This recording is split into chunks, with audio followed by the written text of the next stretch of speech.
어텐션 뉴스 김동빈 기자 어서 오세요. 네, 안녕하세요. 네, 첫 소식 볼까요? 예, 첫 번째 소식은 조국의 전청조 문체입니다. 그 국어와 영어를 엉터리로 섞어 쓰는 이른바 전청조 문체 유행 소식 전해드렸는데요. 네. 조국 전 법무부 장관이 이 유행에 동참을 했다가 어떤 작은 해프닝을 일으켰습니다. 조국 전 법무부 장관이 SNS에 전청조 씨의 화법을 따라하면서 IM 공정, IM 법치 이런 것들을 나열해서 글을 네. 올렸다가 비판이 쏟아졌고 4시간 만에 글을 수정했습니다. 비판이 쏟아진 이후 자녀 입시 비리 등 혐의로 기소돼서 현재 항소심이 진행 중인데 IM 정의 이런 표현 적절치 않다 이런 비판이었습니다. 조 전 장관은 약 4시간 만에 글을 수정했는데요. 누가 떠오르나요? 이런 문장을 한 줄 마지막에 덧붙였습니다. 윤석열 대통령을 저격하려 한 듯한 그렇죠. 느낌이네요. 그러니까 이 본인에 대한 표현이 아니라 이제 윤석열 대통령을 그 비판하려고 했던 걸로 보여요. 네네. 이런 공정과 상식, 법치, 정의란 단어들 윤석열 대통령이 취임 이후 연설과 인터뷰 등에서 자주 쓰던 단어들이잖아요. 그런데 윤 대통령을 비판하려다가 비판만 받은 상황. 이렇게 됐습니다. 촌철살인의 패러디를 한다는 게 참 어려운 일 같아요. 네.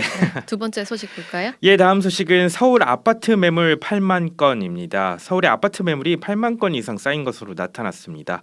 부동산 빅데이터 업체 아실에 따르면 3일 현재 서울 아파트 매물 건수 8만 452건이 집계됐습니다. 네.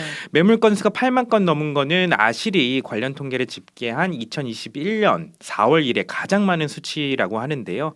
특히 지난달 초와 비교하면 한 달 새에 한 10,000건이 가까이 늘어났습니다. 네. 서울의 아파트 거래량도 급감하는 모습인데요.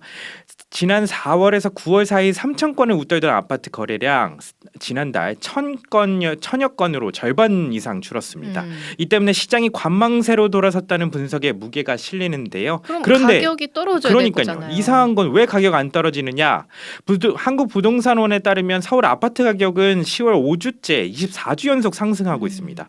일부 전문가들은 이게 매수자와 매도자 간의 희망 가격 간극이 벌어지면서 매물이 쌓이는 것일 뿐 매물이 많은 것만으로 하락 신호로 볼 수 없다 이런 분석을 내놓고 있습니다. 네. 또 당분간 이 같은 매도자와 매수자 간의 힘겨루기 좀 지속될 것으로 보고 있습니다. 네, 마지막 소식 짧게 볼게요.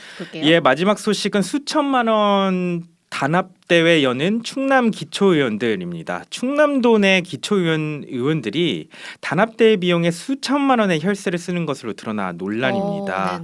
그 뭐 의원들의 단합을 도모해야겠다는 취지 좋습니다만 치어리더, 개그맨, 사회를 만든 전문 MC 이런 것들을 초청한 것을 두고 일각에서는 과한 것 아니냐 이런 지적이 나오고 있는 겁니다. 내년 예산도 팍 줄지 않았나요? 그러니까요. 정부의 긴축 재정으로 지방자치단체 마다 허리띠를 졸라매고 있는 실정인데 이게 꼭 필요한 행사냐 이런 비판 제기되고 있습니다. 네, 여기까지 김동빈 기자였습니다. 오늘 하루 뉴스 맥락 정다운의 뉴스톡이면 됩니다. 유튜브 노컷 채널 알림 설정하시면 매일 오후 5시 30분 실시간 참여하실 수 있습니다.